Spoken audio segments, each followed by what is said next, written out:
Bismillahirrahmanirrahim. Alhamdulillahi rabbil alamin. Wa bihi nasta'inu ala umri dunya waddin. Asyhadu an la ilaha illallah wahdahu la syarika lah, ilahul awwalina wal akhirin. Wa asyhadu anna Muhammadan abduhu wa rasuluh, sayyidul khalaiqi ajma'in. Allahumma salli wa sallim ala habibina wa ala qudwatina Muhammadin wa ala alihi wa sahbihi wa man tabi'ahum bi ihsanin ila yaumiddin, amma ba'd. Qala Allah ta'ala fi kitabih at-tanzil, ya ayyuhalladzina amanu taqullaha haqqa tuqatih wa la tamutunna illa wa antum muslimun. Ikhwani fid din, a'azzani Allah wa iyyakum ajma'in. Alhamdulillah, kita memuji Allah Subhanahu wa taala, bersyukur padanya atas segala nikmat yang Allah Subhanahu wa taala terus menerus berikan kepada kita, sehingga terus waktu berjalan, waktu silih berganti, Allah Subhanahu wa taala terus memberikan nikmat kepada kita. Maka sepantasnya untuk terus kita meningkatkan kualitas kesyukuran kita kepada Allah Subhanahu wa taala, agar kita menjadi orang-orang yang beruntung di dunia dengan ditambahkan nikmat tersebut kepada kita, karena kita bersyukur, sekaligus kita akan dihindarkan dari azab Allah Subhanahu wa taala dan beratnya pertanggungjawaban terhadap semua nikmat-nikmat tersebut yang begitu banyak yang Allah Subhanahu wa taala berikan, karena kita termasuk orang-orang yang bersyukur, termasuk orang-orang yang senantiasa memanfaatkan nikmat-nikmat tersebut pada hal-hal yang dicintai dan diridhai oleh Allah Subhanahu wa taala. Termasuk diantaranya adalah waktu, kesempatan, kesehatan yang Allah Subhanahu wa taala berikan. Semoga kita tidak tergolong dari kebanyakan manusia yang diperingatkan oleh Nabi sallallahu alaihi wasallam bahwasanya nikmatani, ada dua jenis nikmat yang maghbunun fihi ma katsirun minan nas, yang termasuk nikmat yang paling banyak dilalaikan atau paling banyak manusia yang menyia-nyiakan dua nikmat tersebut, as-sihhatu wal faragh. Itulah nikmat kesehatan dan nikmat waktu luang. Semoga dengan kehadiran kita di majelis ilmu, mengisi fatrah sebagian dari waktu-waktu yang kita lewati dengan ketaatan kepada Allah Subhanahu wa taala, sehingga kita tergolong orang-orang yang memanfaatkan waktu dan kesehatan yang Allah Subhanahu wa taala berikan. Apatah lagi di tempat yang paling mulia, di rumah Allah Subhanahu wa taala. Tentu duduk di tempat lain, duduk di rumah kita, duduk di kafe, duduk di mana saja tidak akan sama nilainya, meskipun hanya sekedar duduk di masjid ini. Apatah lagi ketika duduk kita bukan sekedar duduk, tetapi duduk dalam rangka kebaikan dan ketaatan kepada Allah Subhanahu wa taala. Duduk dalam rangka menuntut ilmu yang tentu memiliki keutamaan yang begitu banyak. Duduk dalam rangka menanti datangnya waktu salat berikutnya, yaitu salat Isya. Kita telah melaksanakan salat Maghrib, dan beberapa pertemuan kita telah sebutkan bagaimana mulianya duduk di masjid menanti waktu salat berikutnya setelah kita menyelesaikan satu kewajiban salat. Maka setiap atau sepanjang duduk kita di masjid dalam rangka untuk menanti salat berikutnya, dinilai mendapatkan pahala seperti orang yang solat, ya, selama kita, ya, tidak berhadas, ya, selama wudu kita tidak batal. Makanya kalau ada yang batal wudunya, maka silahkan diperbaharui. Nah, diperbaharui kembali, nih, supaya tetap mendapatkan keutamaan menanti solat, ya, dengan dicatat sebagai orang yang solat. Salawat dan salam terus kita kirimkan kepada qudwah kita, teladan kita, Rasulullah sallallahu alaihi wasallam, Nabi yang diutus oleh Allah Subhanahu wa taala, basyira wa nadhira, sebagai pembawa berita gembira, janji-janji kenikmatan syurga Allah Subhanahu wa taala bagi orang-orang yang taat, dan nadhir sebagai pemberi peringatan, pembawa, ya, ancaman, ya, peringatan kepada orang-orang yang tidak mau menaati beliau sallallahu alaihi wasallam. Ikhwani fid din, a'azzani Allah wa iyyakum ajma'in. Alhamdulillah, kita kembali dipertemukan di majelis kita ini setiap malam Kamis, ya, untuk membahas atau melanjutkan pembahasan kita yang pekan kedua ini. Kita memasuki pembahasan atau berpindah pembahasan, ya, dari kitab Sahih Fadailul Amal ke, ya, sekarang kita membacakan hadis-hadis dari kitab Sahih At-Targhib wa Tarhib, ya, Imam Al-Munziri rahimahullahu taala, yang telah disusun oleh Al-Imam Al-Albani rahimahullahu taala dengan memisahkan, ya, dengan memisahkan antara hadis-hadis sahih yang bisa diperpegangi dengan hadis-hadis dhaif dari kitab Al-Imam Al-Munziri rahimahullahu taala. Maka, ya, tentunya kita dalam membaca buku, ya, tentunya kita memilih buku yang telah diteliti atau hadis-hadis yang telah diteliti oleh para ulama kita yang berkompeten di bidangnya, supaya kita, ya, lebih berhati-hati dan kita memiliki pegangan nanti kelak di akhirat dari apa yang kita sampaikan dan apa yang kita baca. Karena kita tentunya tidak punya potensi dan kemampuan untuk meneliti hadis-hadis tersebut, maka jalan kita sebagai awam, orang-orang awam dalam masalah memeriksa hadis ini sahih atau tidak, ini bisa dijadikan pegangan atau tidak, maka di antara jalan terbaik adalah kita, ya, membaca buku-buku para ulama kita yang telah meluangkan waktunya, telah fokus untuk meneliti hadis-hadis tersebut, sehingga kita memiliki hujjah, pegangan, kita punya imam dalam apa yang kita baca dan apa yang kita sampaikan. Ikhwani fiddin, a'azzani Allah wa iyyakum ajma'in. Pembahasan pertama telah kita sampaikan pada pertemuan yang lalu, yaitu at-targhib. Nah, at-targhib artinya memberi motivasi. Hadis-hadis yang memberikan motivasi, atau kurang lebih sama dengan menyebutkan fadilah, ya, hadis-hadis yang menyebutkan keutamaan, yang memberikan semangat kepada kita untuk melakukan suatu amalan tertentu. Dan kebalikannya adalah at-tarhib.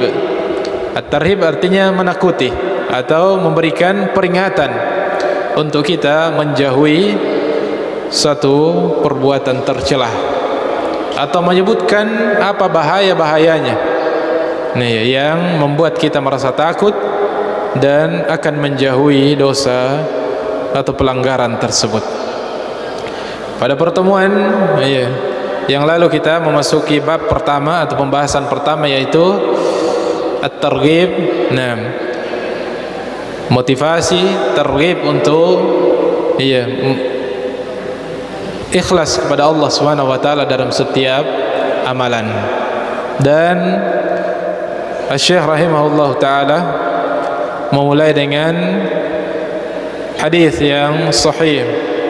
Beliau di sini langsung memberikan keterangan pada setiap hadis, Ya, hadis yang telah kita bacakan lalu, ya, beliau kasih keterangan sahih.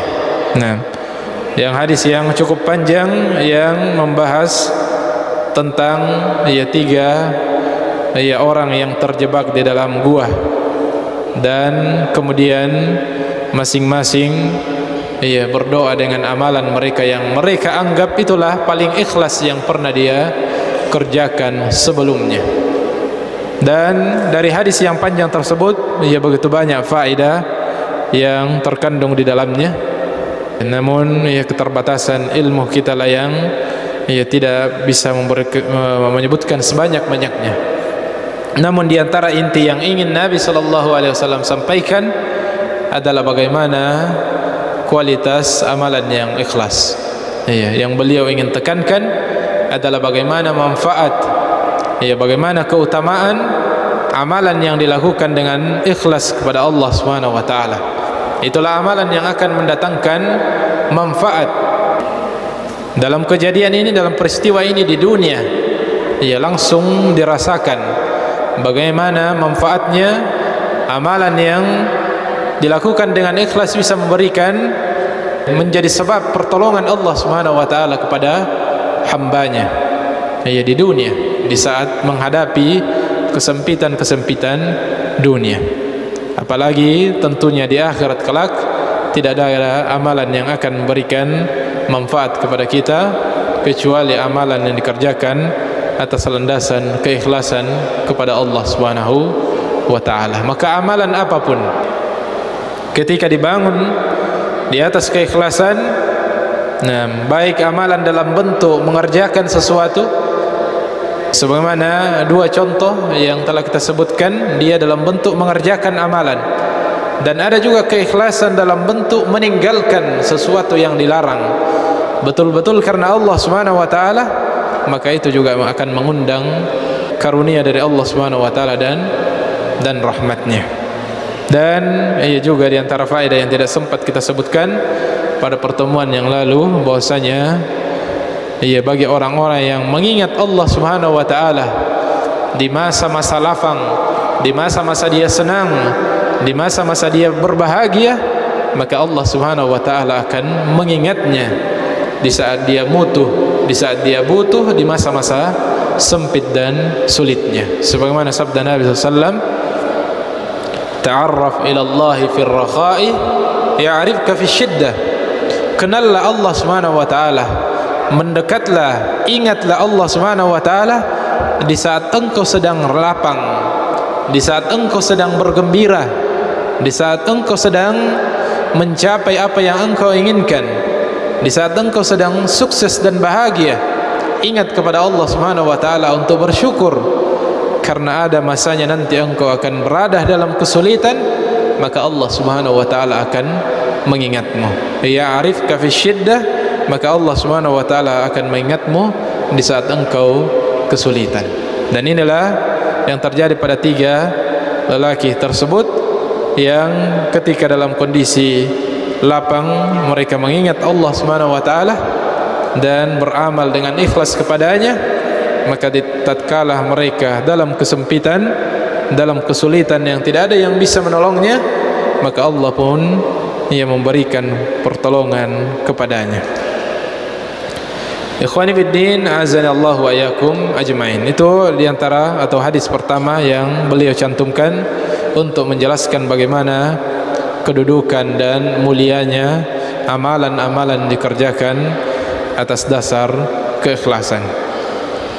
Kemudian hadis yang berikutnya, hadis yang sahih juga. Beliau kasih keterangan hadis sahih.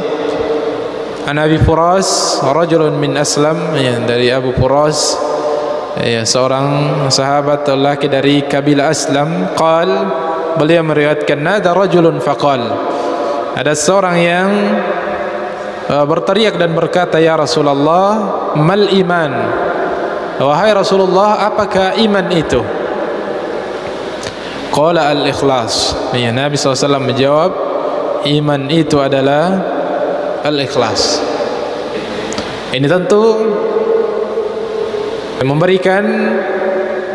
menunjukkan satu keutamaan, dari makna ikhlas, bahwasanya keikhlasan itu adalah bagian terpenting dari keimanan, atau sesuatu yang tidak bisa dipisahkan dengan keimanan. Sebagaimana ketika Rasulullah SAW bersabda, ad-dinun nasihah, ketika Nabi SAW memberikan pengertian definisi daripada agama, yaitu bahwasanya agama itu adalah nasihat.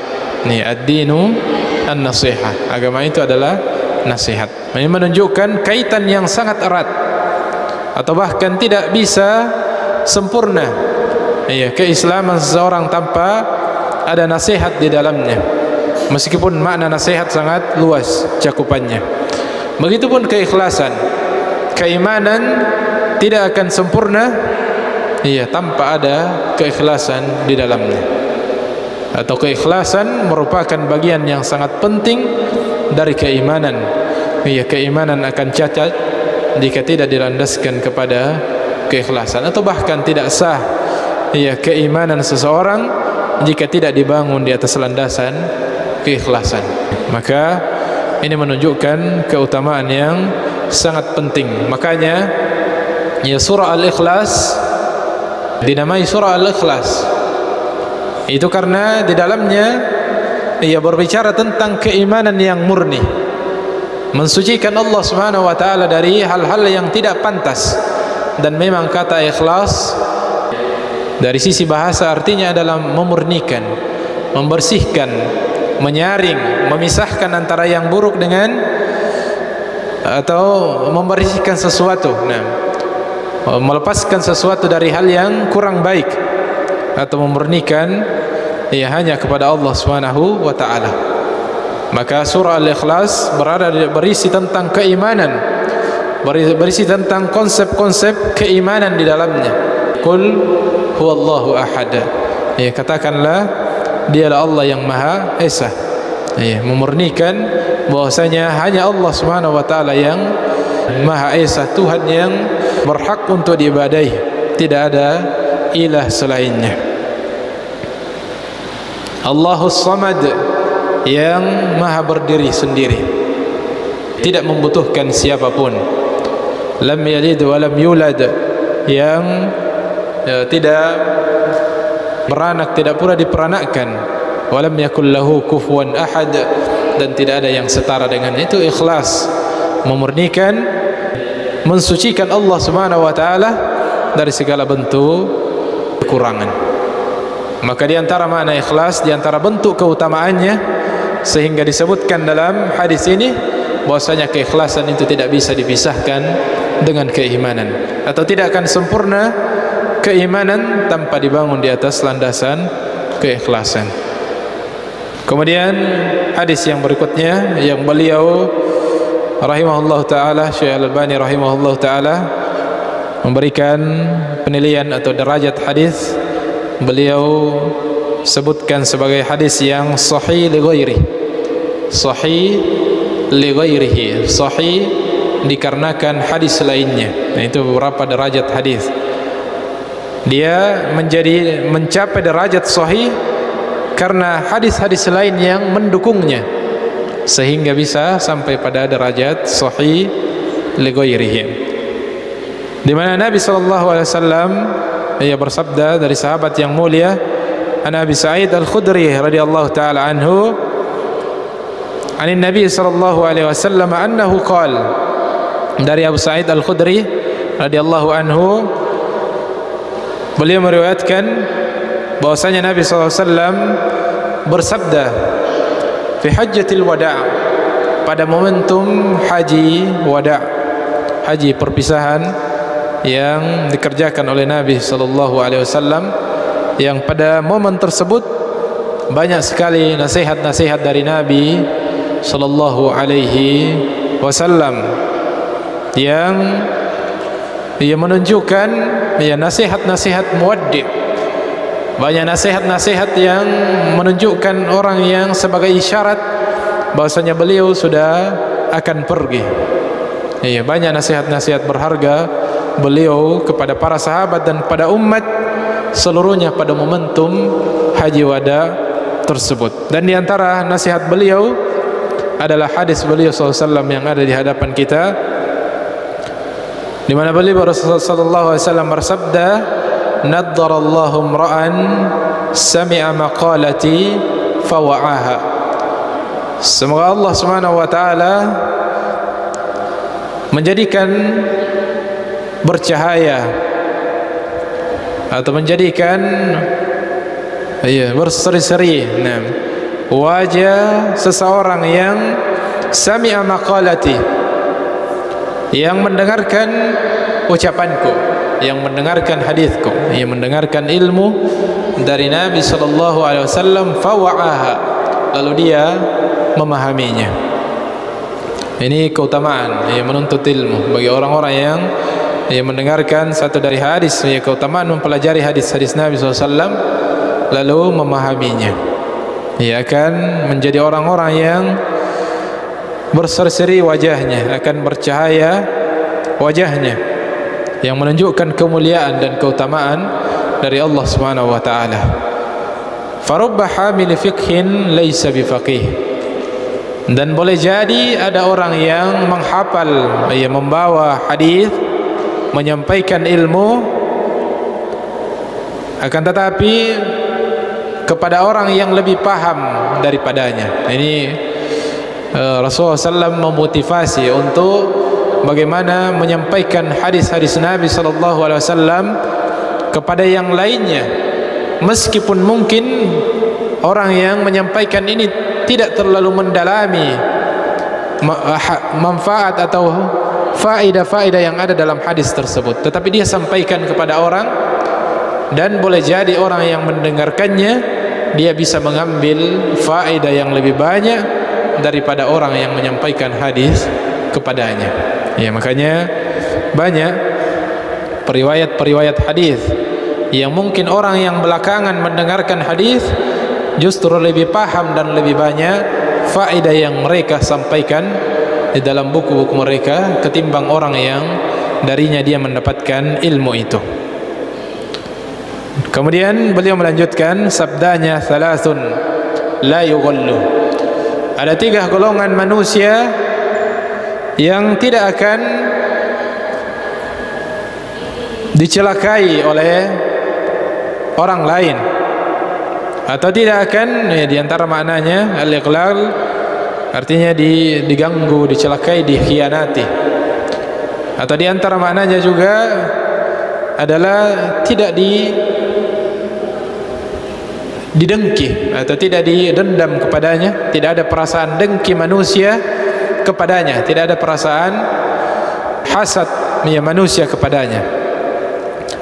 La yughallu alaihinna qalbu mri'in mu'minin, yang hati orang-orang beriman tidak ada yang akan benci kepadanya, atau sebaliknya hati orang-orang beriman akan senang dan mencintainya. Siapa mereka itu? Yang pertama adalah ikhlasul amali lillah, adalah orang-orang yang ketika beramal mereka mengikhlaskan amalannya semata-mata untuk mendapatkan ridha, mendapatkan karunia, ganjaran pahala dari Allah Subhanahu wa taala. Ya, dan ini disebutkan pertama, yaitu orang-orang yang ketika beramal dia amalannya dibangun di atas keikhlasan, maka orang-orang beriman akan mencintainya otomatis itu. Nah, menjadi satu di antara hikmah dari Allah Subhanahu wa taala ketika orang-orang melakukan suatu amalan dibangun di atas keikhlasan, maka hati-hati orang-orang beriman akan cenderung kepadanya dan mencintainya. Wal munasahatu li a'immatil muslimin, dan orang-orang yang senantiasa dengan ikhlas memberikan nasihat yang bermanfaat kepada pemimpin-pemimpin kaum muslimin. Waluzumi jama'atihim, dan orang-orang yang senantiasa bergabung dengan jamaah kaum muslimin. Tidak ingin terpisah atau menjauhkan diri atau memisahkan diri, memutuskan hubungan dengan jamaah kaum muslimin. Itu orang yang cinta ukhuwah, orang yang senang dengan persatuan dan kebersamaan bersama kaum muslimin. Namun poin yang menjadi inti dari pembahasan kita secara langsung adalah bahwasanya keikhlasan di antara terhib dan fadilahnya adalah menjadi sebab seseorang akan, hati manusia akan cenderung kepadanya. Allah akan memasukkan ke dalam hati orang-orang beriman rasa cinta kepadanya, rasa senang kepada orang yang selalu dalam amalannya, apapun yang dia kerjakan senantiasa landasannya adalah keikhlasan karena Allah Subhanahu wa taala, maka hati manusia atau hati orang-orang yang beriman akan cenderung kepadanya dan mencintainya. Kemudian hadis yang berikutnya, an Mus'ab ibn Sa'ad an abihi radhiyallahu anhu, dari hadis juga yang beliau berikan penilaian dengan derajat hadis yang sahih. Dari Mus'ab bin Sa'ad an abihi, dari bapaknya radhiyallahu anhu, annahu dhanna anna lahu fadlan ala man dunahu, bahwasanya dia menyangka bahwasanya dia punya kelebihan atau kedudukan mereka lebih tinggi. Mereka menyangka bahwasanya, atau dia menyangka bahwasanya dia punya kelebihan, keutamaan dibandingkan dengan orang-orang yang di bawahnya dari sisi, disebutkan dari sisi harta, dari sisi materi dunia. Min ashabi Rasulullah SAW, dia menyangka bahwasanya dia punya kedudukan istimewa yang lebih tinggi di hadapan Allah atau di hadapan Rasulnya ketimbang dengan sahabat yang lain yang lebih di bawah darinya dari sisi kekayaan, dari sisi materi, dari sisi harta. Maka Nabi SAW bernasihat kepadanya tentang satu hal yang kurang tepat tersebut dari salah seorang sahabat, yang ini menunjukkan bahwasanya para sahabat juga adalah manusia biasa, namun mereka diluruskan oleh Nabi SAW ketika ada hal-hal yang kurang tepat, termasuk hal yang kurang benar yang tidak dibenarkan oleh Nabi SAW, ketika ada yang menyangka bahwasanya dengan kelebihan harta yang Allah berikan kepadanya, dia merasa lebih tinggi kedudukannya dibanding dengan sahabat-sahabatnya yang lebih di bawah dari sisi harta. Maka Nabi SAW sebagai tugasnya untuk menyempurnakan akhlak, beliau kemudian meluruskan hal tersebut. Faqala Nabi SAW, maka Nabi SAW kemudian bernasihat. Beliau tidak langsung menyanggah atau membantah pandangan dari sahabat tersebut, akan tetapi beliau dengan kelembutan dan hikmahnya bernasihat yang akan menyentuh sahabat tersebut, tanpa menyinggung perasaannya tentunya. Innama yansurullahu hadhil ummah bidha'ifiha. Rasulullah SAW memberikan tanggapan dengan nasihat yang penuh hikmah dan mengatakan, sesungguhnya Allah Subhanahu wa taala, sesungguhnya Allah menolong umat ini, memenangkan umat ini bidha'ifiha, dikarenakan orang-orang lemah yang ada di antara mereka.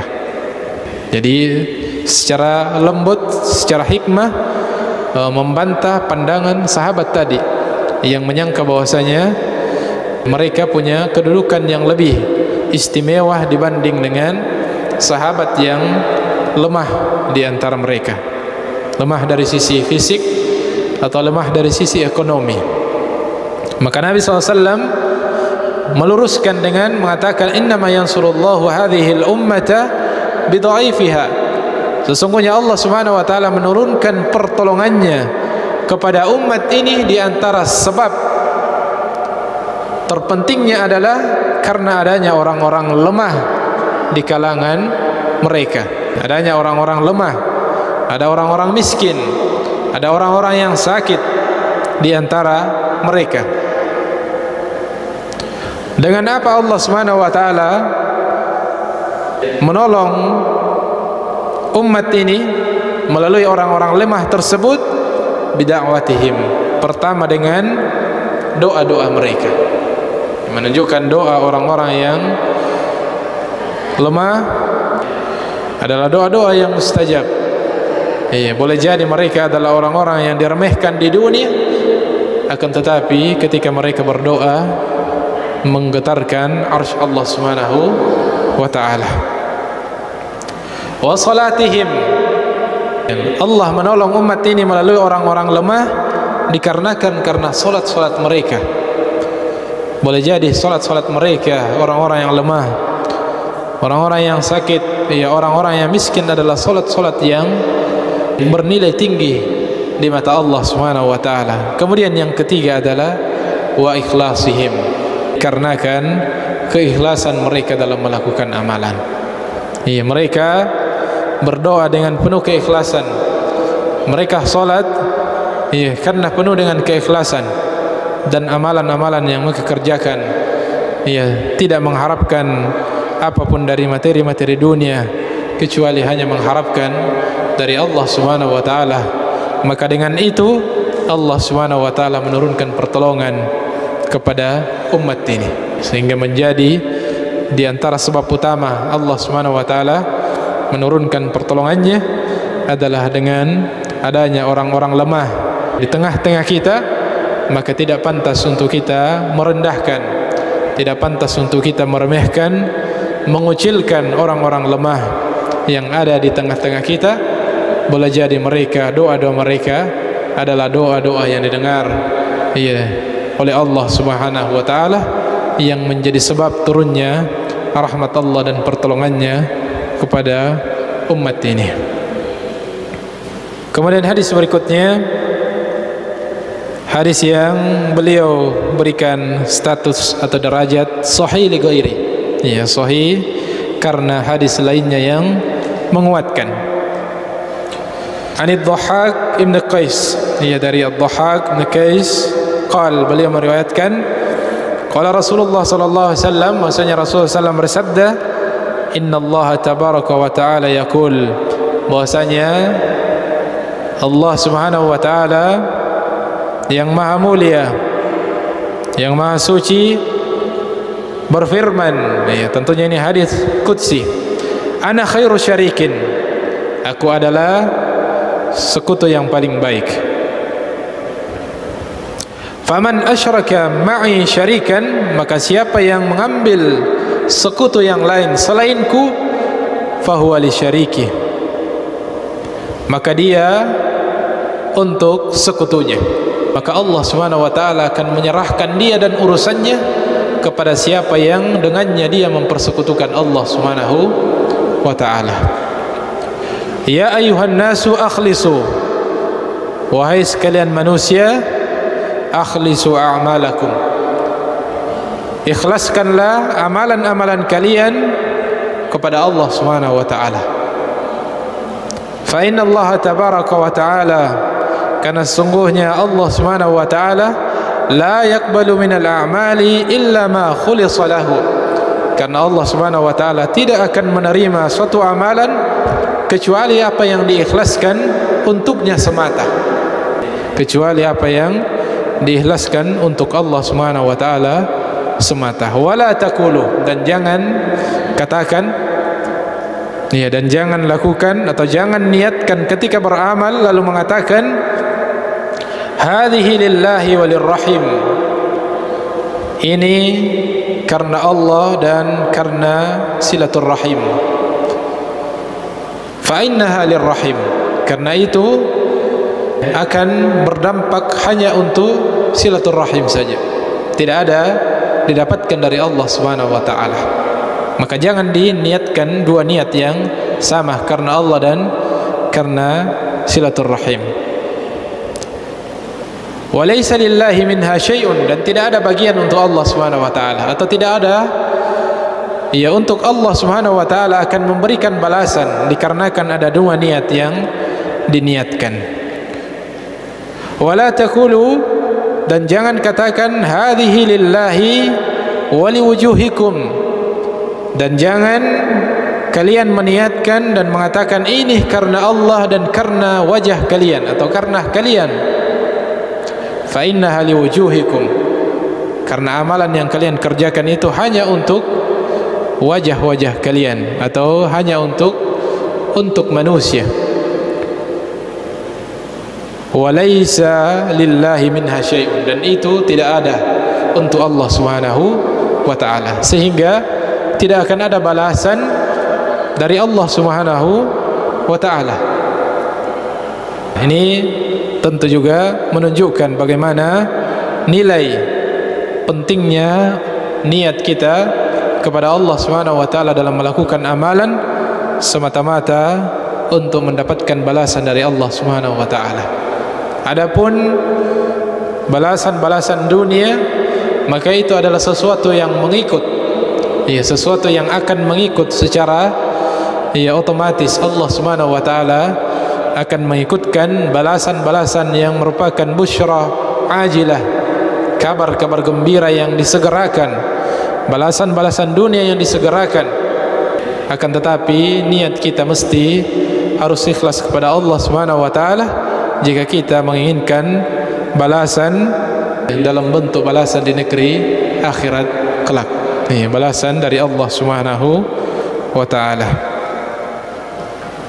Kemudian hadis yang terakhir kita sebutkan pada malam hari ini yang menunjukkan at-targhib, hadis yang memotivasi dan menunjukkan keutamaan dan kedudukan niat yang ikhlas kepada Allah Subhanahu wa ta'ala, adalah hadis yang beliau berikan status sebagai hasan li ghairihi, hadis yang hasan li ghairihi, hadis yang mencapai derajat hasan dikarenakan hadis yang lain yang mendukungnya atau riwayat lain yang mendukungnya. Karena derajat-derajat hadis ada yang sahih, ada yang sahih li ghairi, sahih paling tinggi sahih, kemudian sahih li ghairihi di bawahnya, kemudian hadis hasan menjadi hadis yang dijadikan pegangan, kemudian hasan li ghairihi di bawahnya lagi hadis yang mencapai derajat hasan dikarenakan ada riwayat lain yang menguatkan sehingga bisa dijadikan sebagai pegangan dalam beramal. Barulah kemudian di bawahnya hadis dhaif, hadis lemah yang kata para ulama kita tidak beramal dengan berpegang kepada hadis-hadis yang dhaif.